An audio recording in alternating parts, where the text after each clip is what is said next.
Bonjour, merci beaucoup d'être là.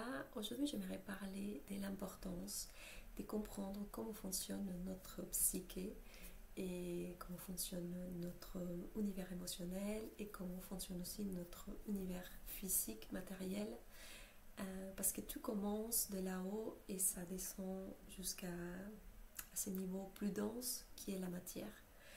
Donc, j'aime bien dire aux gens que même si on part dans un niveau atomique, un atome est composé par trois éléments, positifs, négatifs et neutres, protons, électrons et neutrons. Qu'est-ce que ça veut dire ça pour nous dans notre psyché, dans notre psychologie humaine? C'est papa, maman et l'enfant intérieur.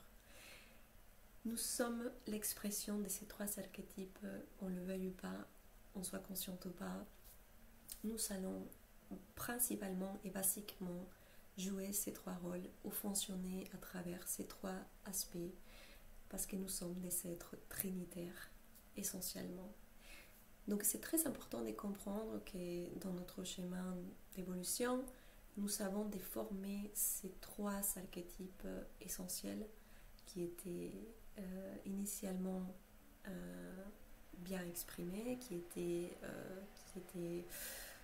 bien représentés et qu'au fur et à mesure, avec les conditions de l'extérieur, les systèmes de croyances de l'époque, les situations vécues par nos ancêtres et les personnes, à chaque temps, s'est déformé au fur et à mesure jusqu'à arriver aujourd'hui à l'image, par exemple, de la femme soumise, de la femme qui se sacrifie, de la femme qui s'abandonne, qui s'oublie, femme féminine.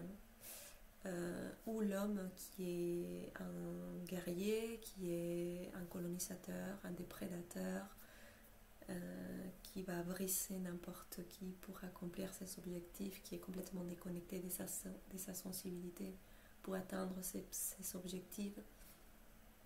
Donc on n'était pas comme ça initialement, c'était pas le principe de ces trois énergies-là. Si on va à la source qu'est-ce que c'était ou qu'est-ce que c'est vraiment les féminins et les masculins et même l'enfant intérieur, ça n'a rien à voir avec ce que nous sommes en train d'exprimer à travers nos réponses automatiques de tous les jours. Aujourd'hui, je vais me focaliser plutôt vers l'énergie masculine parce qu'en tout cas, pour moi, elle est très importante d'être transformée. Et je reviendrai avec les deux autres, je reviendrai sur ça parce que je dis si on n'a pas compris ça, quoi qu'on fasse dans notre vie, on ne va pas pouvoir créer ou manifester autre chose si on n'a pas réinitialisé ou resignifié ou transformé ces trois archétypes basiques qui nous font fonctionner de manière inconsciente, automatique. Et voilà, c'est pour cette raison que nous sommes aujourd'hui encore dans la réaction, répondre même sans savoir pourquoi, d'une certaine façon, à la vie, à nos situations quotidiennes, aux personnes qui partagent avec nous cette expérience de vie. Et même si des fois on n'a pas envie de se comporter ou réagir comme ça, on le fait quand même parce que je dis c'est très très profond, c'est des années et des années d'évolution et ça demande un petit travail sur soi pour pouvoir incarner ces féminins et ces masculins et cet enfant intérieur sacré, se rappeler le plus souvent de se connecter avec cette information initiale pour commencer à donner un nouveau offre à sa biologie. Parce que finalement, la biologie, c'est comme un ordinateur. On met une information, on programme cet ordinateur pour qu'il réagisse à la programmation qu'on a mis sur cet ordinateur. Donc finalement, il faut, pour moi, c'est commencer à déprogrammer d'abord et commencer à introduire une nouvelle information pour que notre corps puisse répondre de manière différente. Mais ça demande un travail sur soi, ça demande beaucoup de volonté et c'est pour ça que je reviens au père ou à l'énergie masculine. Encore une fois, aujourd'hui, notre image du père, de l'homme, du masculin plutôt, parce que n'importe biologiquement qu'est-ce qu'on est, c'est ce qui est important, c'est comment on s'exprime dans sa vie. Donc nous avons l'image inconsciente, attention, je dis inconsciente, dès que l'homme, il est là pour bâtir, il est là pour conquérir, il est là pour atteindre ses objectifs, il doit absolument arriver à faire ce qu'il veut faire et déprader si c'est nécessaire ou détruire la planète si c'est nécessaire pour atteindre ses objectifs parce qu'il est déconnecté de son féminin aussi. Bon, c'est ça, c'est le côté négatif inconscient que nous savons. Aussi c'est pareil, les hommes ne pleurent pas, les hommes ne ressentent pas ses émotions, les hommes n'expriment pas ses émotions, les hommes doivent être durs, forts, voilà, il doit assurer l'existence. Donc ils n'ont pas le temps de s'arrêter et se ressentir, rentrer en contact avec ses émotions. Donc les hommes, ils sont dans ces schémas de polarité. J'aime bien dire que si on est dans l'excès d'énergie masculine, on est dans la polarité totale. On doit commencer à regarder l'autre énergie qui est celle qui va nous permettre d'équilibrer. Après, on aura besoin aussi de notre troisième énergie qui est l'enfant intérieur pour trouver les points neutres de ces deux énergies-là. Mais d'abord, on doit faire ce chemin vers la mère, vers le père, pour aller vers son enfant intérieur et réaliser qu'on est ces points neutres qui apaisent ces deux autres, qui balancent, qui équilibrent. Mais bon, c'est un autre sujet. Donc, je vous invite à travers ce que je vais vous présenter aujourd'hui, commencer à travailler sur ça. L'énergie masculine, normalement, naturellement, est censée être les stabilités, l'exstructure, l'organisation. Une énergie masculine bien exprimée, c'est celui qui arrive à organiser sa vie, qui arrive à avoir de la force de volonté aussi, pour accomplir ses objectifs, mais connecté avec ses sentiments et ses émotions, bien sûr. C'est la partie aussi de nous qui est en contact avec la réalité, la vie quotidienne, la vie de tous les jours. Comment je vis ma vie tous les jours? Est-ce que je suis dans la terre? Est-ce que je suis connectée avec ma partie humaine, mes besoins humains? C'est aussi fixer des limites.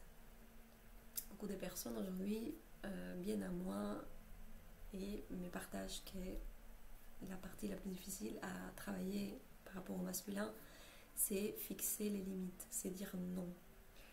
C'est dire ça c'est moi, c'est être conscient de son individualité, qui je suis, quelles sont mes limites, qu'est-ce que je suis prêt à accepter et qu'est-ce que je ne suis pas prêt à accepter, et est-ce que j'arrive à le communiquer aussi, d'accord? Ça c'est très important, les limites, surtout aujourd'hui. C'est essentiel de s'approprier de son individualité pour être dans un collectif, sinon on va être la victime du collectif, on va se déformer à chaque fois parce que les collectifs nous demandent, mais pas parce qu'on a envie. Et c'est pour ça qu'il y a la colère qui s'active chez beaucoup de gens, c'est parce qu'on est trop dans les collectifs, on n'est pas à sa place en fait. Donc les structures, les normes, l'autorité, et pas seulement est-ce que je suis consciente de ces normes, de ces lois, de ces structures? Est-ce que moi j'arrive à créer mes propres normes, mes propres lois, mes propres structures pour vivre ma vie? Et est-ce que je respecte les normes sociales, les normes qui sont pour le fonctionnement d'un grand nombre de personnes? Et la dernière chose liée à l'énergie du père ou du masculin, c'est l'organisation. Est-ce que j'arrive à m'organiser dans ma vie, à savoir qu'est-ce qui est essentiel pour moi, qu'est-ce qui est indispensable, qu'est-ce qui est prioritaire et qu'est-ce qui n'est pas? Est-ce que j'arrive à, dans une journée, avoir le temps de me consacrer un temps à moi, un temps aux autres et un temps à la société? Cet équilibre est très important, de commencer d'abord à se donner à soi. Je dis 5 minutes au moins, c'est énorme, si on peut plus, mais voilà, avoir un temps pour soi, un temps pour sa famille, pour les personnes qui sont autour de soi. Et quand je dis famille, je mets pas que les gens du sang, je mets aussi la communauté, les gens qui sont à tes côtés. Et finalement, dans la société, est-ce que j'arrive à contribuer avec mes valeurs, avec mes qualités, avec ce que je sais faire, avec ce que j'aime faire? Comment je contribue à que cette société marche, à que ces collectifs fonctionnent? Parce qu'aujourd'hui, nous sommes complètement perdus. Hein. Je vois, j'observe les mondes aujourd'hui, on est perdu. On n'a pas une direction. Les masculins aussi représentent cette vision. Est-ce que j'arrive à visualiser ma vie? Est-ce que j'arrive à visualiser mes rêves? Est-ce que j'arrive à visualiser mes objectifs? Et j'arrive à savoir comment je vais les accomplir, comment je vais y arriver? Est-ce que j'arrive à avoir une vision? Mais malheureusement, on est dans l'attente. On a supprimé cette énergie masculine où elle est mal exprimée tout simplement. Et on est dans l'attente qu'on nous dise quoi faire. On est dans l'attente que l'autre sache qu'est-ce que moi je voudrais. On est dans l'attente que les choses s'effacent tout seul. Je suis dans une attente, dans une infantilisation totale.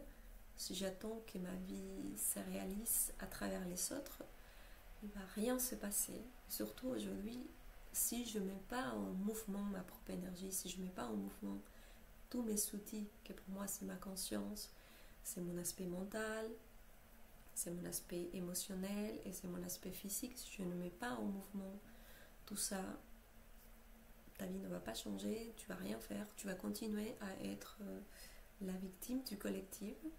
Et voilà. Donc aujourd'hui aussi c'est pareil, je dis, il y a une invitation qui est faite à tout le monde, la vie nous invite à tous, la fête est pour tout le monde, mais seulement ceux qui vont prendre le temps de répondre à cette invitation, de dire ok, je vais m'habiller, je vais préparer un gâteau, je vais en faire moi quelque chose pour aller à cette fête-là et donner mon énergie, donner ce que je suis à cette soirée, à cette fête-là. Voilà, c'est seulement ces gens-là qui vont pouvoir danser et profiter de cette nouvelle danse qui vient bientôt pour nous tous, en tout cas pour ceux qui vont répondre à l'appel. Mais ça nous demande de grandir, d'assumer notre partie masculine, d'assumer notre partie féminine et d'assumer aussi notre partie enfantine qui sera toujours là, heureusement pour nous permettre de rêver et d'imaginer. Et on a notre partie adulte qui est divisée en deux, qui est l'énergie féminine et masculine, qui sont là pour nous soutenir, pour nous accompagner, pour nous embrasser, mais aussi pour nous donner les outils et les structures, l'organisation, tout ce qu'un enfant a besoin pour pouvoir être dans sa vie. Nous sommes aujourd'hui en train de nous accoucher à nous-mêmes, c'est la renaissance, c'est donner à nouveau une naissance dans la matière, mais il faut assumer absolument ces trois parts de soi. J'espère que ces vidéos vont vous servir. N'hésitez pas à les réécouter, à prendre des notes, à travailler avec ce qui est la vérité de cette énergie-là, la volonté, être en contact avec la réalité, la stabilité, aller au monde, aller vers ma propre vie, vers mes rêves individuels, tout en partageant avec les autres, fixer mes limites, les structures, les normes, l'autorité, les lois et l'organisation. Donc je vous invite à vraiment travailler sur ça tous les jours, l'écrire peut-être dans un lieu où vous pouvez les visualiser tous les jours et petit à petit commencer à assumer la responsabilité de votre propre masculinité. Et aussi bien sûr guérir ces liens avec votre père qui malheureusement comme vous, a oublié, s'est déconnecté, a vécu un masculin déformé, déséquilibré, mais je pense que c'est important aussi de respecter, honorer c'est ce qu'ils ont pu faire, les hommes avant nous ou les femmes avant nous, et aujourd'hui je m'assume complètement, totalement, et l'hiver s'est passé aussi, et j'arrête d'être en colère parce qu'on m'a pas appris, on m'a pas dit, on m'a pas... Bon, là c'est important aussi de lâcher nos parents, de les laisser continuer leur cycle de vie et commencer à faire notre propre cycle de vie individuel tout en conscience et tout en sachant que c'est pour se donner après dans un collectif et co-créer ensemble ces mondes qu'on attend ou qu'on voudrait matérialiser dans notre réalité proche. Belle journée et à bientôt. Au revoir.